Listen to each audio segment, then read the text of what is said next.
una mirada al espejo.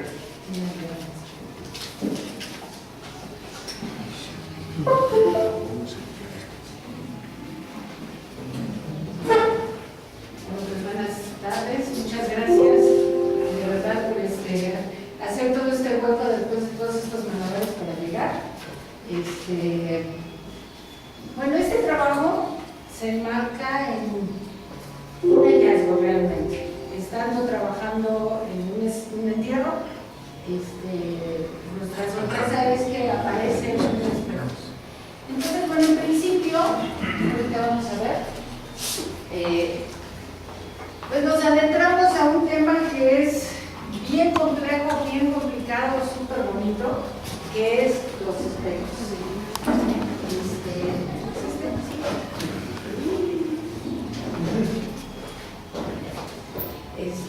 ¿Ahora sí me oye?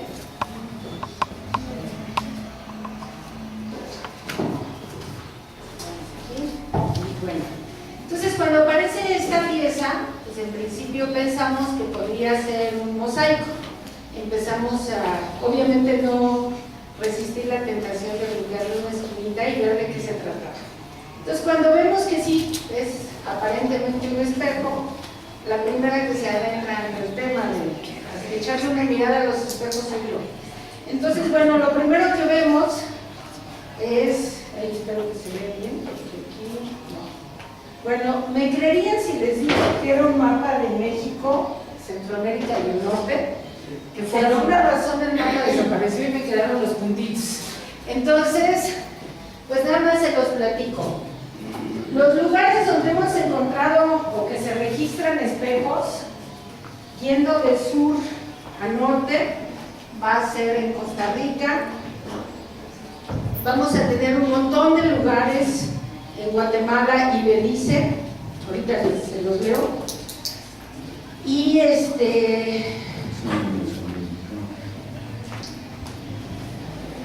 no sé qué le pasó, pero bueno, créanme que les digo que eran un mapa de Centroamérica hasta el norte. Entonces tenemos Panamá, Costa Rica, Guatemala tenemos Caminal Cuyú, Copán, Tikal, Amatitlán, Altar de Sacrificios, Perú, Machequila. En el texto van a leer quién los reporta y de qué época son. Tenemos en Belice varios lugares, no tiene caso que se los lea a todos. En México empezamos por Yucatán, Campeche. Chiapa de Corzo va a ser particularmente interesante para mí porque es el único espejo cuadrado. Todos los demás van a ser piezas circulares. Tenemos a Tominá, La Venta, Xochipala, San José Bogote, Teotihuacán, Tula, y se van a reportar para Querétaro, Tequisquiapan y ahora Teotihuacán. Vamos a tener en Zacapu, Michoacán, Zacatecas, Paquimé y Arizona. En toda esta gran gama de lugares, pues vamos a encontrar dos tipos de menciones. Una, hay una tesis que así se llama, Tezcatlipoca, en donde van a enmarcar a dos tipos de objetos. En la literatura se va a ver que se va a manejar en este rango discos, que bueno, con ese nombre se va a identificar a todas estas piezas que algunas claramente no reflejan nada, o sea, no son superficies reflejantes, sino que vamos a tener de un lado una deidad, algún tipo de representación, y del otro lado puede ser un libro servicio o un mosaico armado con pequeños fragmentos que van a tener una gran variedad de diseños y que el centro parece vacío. Entonces hay la propuesta de que estos discos, como el que tienen los Atlantes de Tula, por ejemplo, van a ser un mosaico alrededor y el centro es la superficie reflejante. Y obviamente por eso se habla de que estos discos son espejos. Obviamente en la literatura vamos a tener que se han representado en diferentes murales, en bajorrelieves, en piezas como vasos y demás. En este caso tenemos Chichén Itzá y Tajín, en donde estos personajes van a tener un disco que se ha interpretado como estos espejos. Teotihuacán, por supuesto, vamos a tener estas representaciones, algunas antropomorfas, otras zoomorfas, con un disco. Y bueno, en la zona maya vamos a tener otra variante, que es la que realmente se va a mostrar como un espejo. Una es, en este caso de la derecha, que sostiene, que siempre se van a representar gigantescos para su real tamaño, piezas casi todas circulares, sostenidas por una persona de asistencia, un sirviente, un esclavo, un algo, y el personaje importante viéndose en el espejo. Y bueno, ya digamos, este es un poco el panorama de cómo estaban representados. Entonces, de ahí nos vamos a la parte real, a la parte del objeto en sí. Y vamos a encontrar una gran gama de productos, una gran gama de objetos. Los más antiguos son los de la venta, en donde aquí tenemos a su lado izquierdo, de este lado, el contexto de aparición, donde tenemos una serie de hachas y los objetos en sí. Y del lado central vamos a ver piezas que son cóncavas. A diferencia de las otras, son cóncavas y son de matita. Aquí se me perdió, no sé qué pasó, pero bueno, era una foto de espejos peruanos. Hoy en Perú, en el Museo del Oro, hay aproximadamente, no sé, yo calculo que unos 200 espejos o más, cuadrados, rectangulares, circulares, la mayoría de obsidiana y todos son de saqueo. Por lo tanto, pues están en una vitrina como si fuera un anaquel anticuario, cerca de 50, 60 y otra vitrina igual, con un montón de espejos y etiquetados con una sola cédula que dice espejos. Obviamente nadie sabe de dónde salieron y cómo llegaron ahí, porque la mayoría no son producto de saqueo. Lamentablemente en esto de la tecnología, ¡ay, estoy blanco! ¿Mejor sacamos la mía, por favor? Ah, claro, porque si no se van a perder los dibujitos. Y la verdad sí vale la pena. Bueno, un poco mientras hacemos el cambio, les voy contando. Estas piezas, estos espejos, en resumen encontré que vamos a tener productos, básicamente los espejos de obsidiana, hematita, pirita, pizarra. Todas estas piezas, algunas son más y otras menos reflejantes. Y estas piezas, algunas son planas, cóncavas, cóncavas y convexas, otras son planas.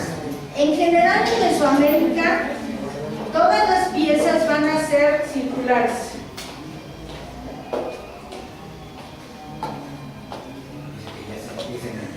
Ya se empiezan a presentarse formalmente y oficialmente reconocidos. Ya. Sí, es que sí vale la pena porque de verdad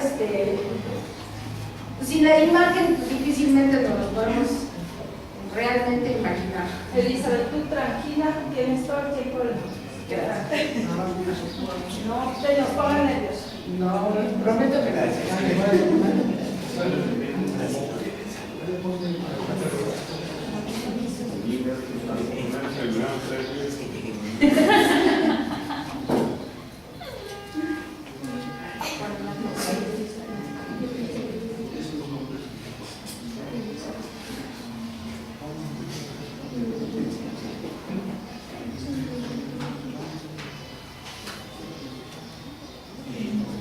Nada más para contar como publicidad, Raúl González Quesada tiene un espejo rectangular en Morelos. Ándale. Sí, no sé dónde lo tiene, creo que salió o en Opicuco o en Tetela y estaba escondido. Se lo pusieron como pavimento. Ah, sí. con la vista del espejo hacia abajo.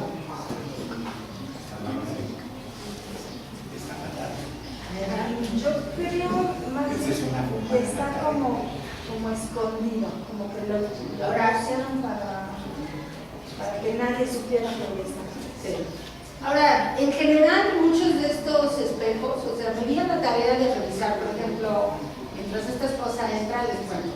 El espejo de Tequisquiapan se reporta, pero nadie lo ha visto desde 1953. No se sabe de dónde salió, no se sabe nada, y por supuesto no hay una descripción. En cambio hay otros que sí se registran, no solo la foto del contexto, sino de dónde salieron. Y muchas de estas piezas, los pocos que hay, son de viejos. Muchos de estos proceden de tumbas, los que yo estoy registrando. Di prioridad obviamente a los contextos primarios, no a saqueo.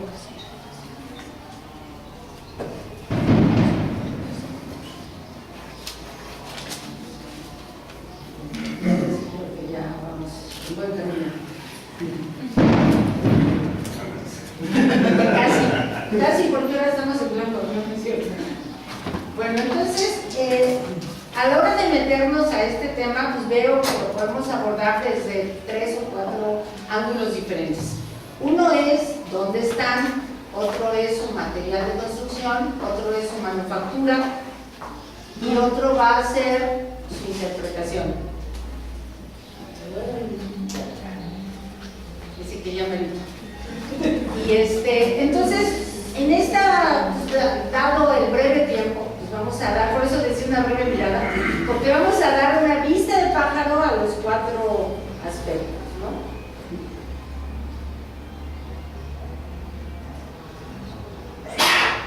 Ahora sí creo que van a ver el mapa. Bueno, les presento esa escotilla, el lugar de donde procede esta pieza.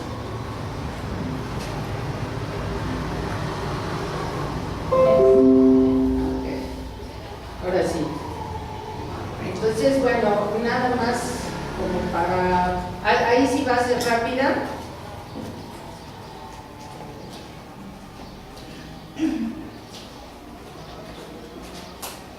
Ese es el mapa que les decía, donde vamos a ver todos los lugares que ya les comentaba. Entonces vamos a tener Occidente, básicamente Mesoamérica.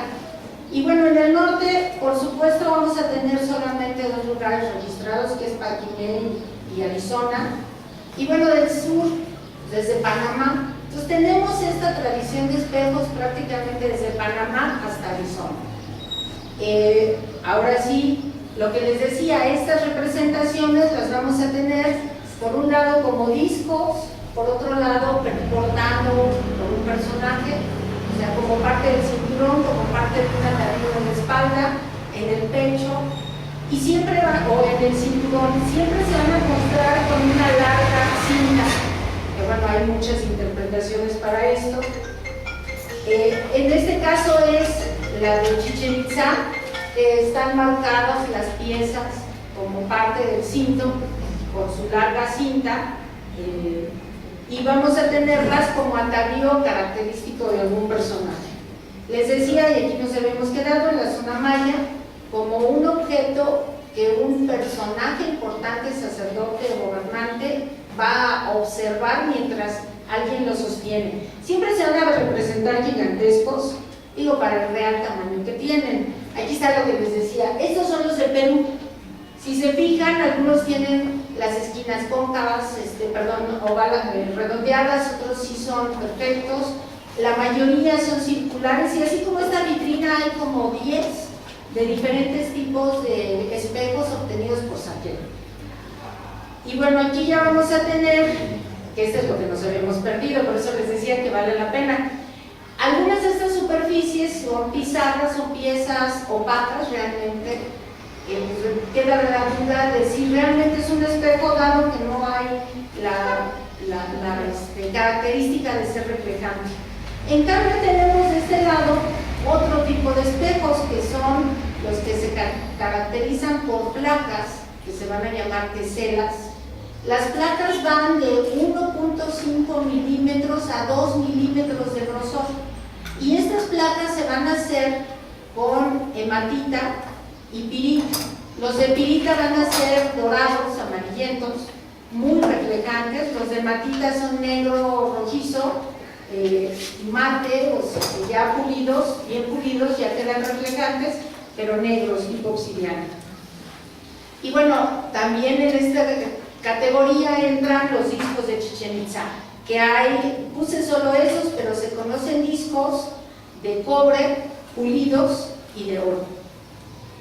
Entonces, con esto vemos que hay muchos tipos de espejos, dentro de lo que se ha llamado espejos. Aquí son diferentes ejemplos. En este caso, sobre mi cabeza, es el detalle de excavación de un espejo in situ en Teotihuacán, en la cadera, y de los pocos que se registran completos y en su contexto. Entonces, como les decía, en resumen tenemos que van a ser pirita, hematita, obsidiana, pizarra es el que no se refleja, y metal. Como elaboración, se ha propuesto que tienen 3 etapas, o 4. Una, la elaboración de la base, que puede ser de piedra, muchas veces es de pizarra grabada, y las teselas o la placa que cubre.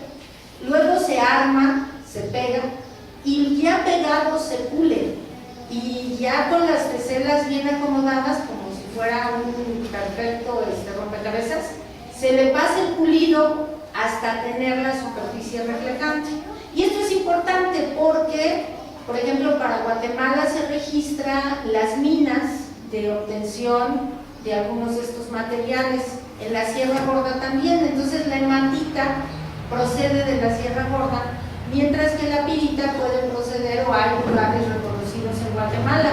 Entonces la pregunta es, ¿se saca el material o se hacen las teselas en un lugar cercano a la mina y luego se llevan a otro lugar a que se armen, o alguien concentra la producción, junta todo, arma el espejo y lo entrega al que va a ser su portador? Entonces, obviamente estas pues, son preguntas súper interesantes, pero que no han tenido clara respuesta en muchos lugares, porque estamos apenas en el inventario de los espejos. Y bueno, de ahí nos vamos a el uso. ¿Quién lo tiene y quién lo usa? El portador, el único dato registrado lo tenemos en las fuentes. En Tonalpohueque es el curandero que sabe leer un espejo, de acuerdo a las fuentes.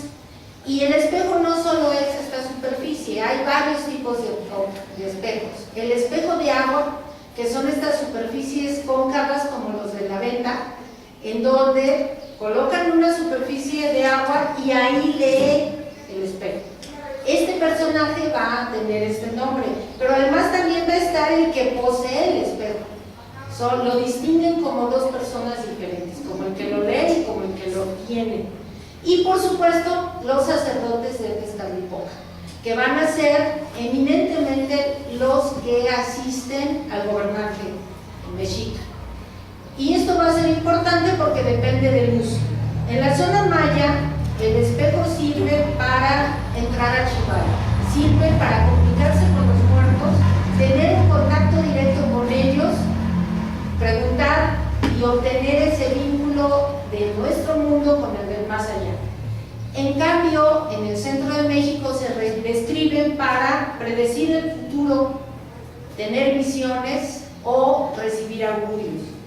Y en este sentido, obviamente depende de la superficie, si es agua o es bien pulida. Los sacerdotes registran, por ejemplo, que antes de llegar los españoles hubo 7 agüeros, y uno de ellos muy importante fue los pescadores, van al lago, sacan un ave y esa ave tiene en su cuerpo un espejo, se lo llevan a los sacerdotes que son los emisarios de Tezcatlipoca, que llevan esta ave con el gobernante, porque el único que lo sabe ver es el gobernante, y en ese espejo recibe un augurio un año antes de llegar los españoles, donde va a ver a los ejércitos y va a ver caer Tenochtitlan. Tiempo después estos agüeros se repiten, vuelven a tener, en total son 7, no se los cuento todos, lean los mejores, están súper interesantes y bonitos, pero estas piezas sirven para recibir el futuro, para recibir los augurios del futuro, y en este caso al gobernante mexica le van a augurar la caída de Tenochtitlan y la caída del gobernante. Obviamente por eso se habla que ellos ya esperaban a la llegada de estos extranjeros. Moctezuma, entonces, hay varios relatos entre estos agüeros, que hay uno donde él ve al espejo, se desmaya y dice que entonces parece que todos vamos a morir, nos va a ir mal. En fin, hay muchos relatos, hay muchas predicciones del futuro que van a ir por escalas. Uno es lo que ve el gobernante y otro es lo que hace la persona común. O sea, el uso de los espejos no es privativo de las autoridades, por llamarlo de alguna manera, sino que también cualquier simple mortal podía recurrir a estos lectores de espejos cuando en los caminos oía el canto de algunos animales que presagiaban la muerte, como en Tecolote. Entonces van a ver al portador del espejo para preguntar si de veras es el ave de mal agüero que va a estar hablando de su muerte o no tiene nada que ver. Entonces ya este lector del espejo es el que hace la lectura, él es el único que puede ver dentro y él es el único que les va a decir no te preocupes, no te vas a morir, o en efecto hay alguien que puede o cercano a ti va a morir. Entonces, de ese modo tenemos que los usos de los espejos van a ser súper variados. Algo que es muy interesante de estas piezas es que se calcula, los que han trabajado el tema de la tecnología, que la elaboración de cada una de estas piezas es por eso son excepcionales. Calculan ellos aproximadamente 110 o 160 días de trabajo para una pieza. Ellos calculan entre 900 y 1300 horas de una persona para generar una base de piedra y un espejo de teselas, pulirlo y dejarlo listo para su uso. Eso quiere decir que son objetos extraños, son objetos muy escasos y que obviamente pues, no vas a encontrar por docenas en la mayor parte de los sitios. Creo, si mal no me equivoco, platicando con Sergio Gómez de Teotihuacán, que en el túnel que recién abrieron aparecieron teselas, pero no espejos armados. Y eso pues es muy interesante porque no sabemos si pertenece a parte del proceso de trabajo o simplemente es un espejo roto que solo rescataron las placas de arriba, las teselas, y que la van a dejar en este túnel. Y bueno, ya nada más, y para no abusar, acabamos con una miradita al que encontramos en Toluquilla. Arriba tenemos el espejo matado, boca abajo, bajo una tumba, en un entierro. Este es las teselas, este es el espejo ya restaurado. Y a diferencia de los otros espejos, lo cual lo vuelve único, esta pieza está montada sobre barro.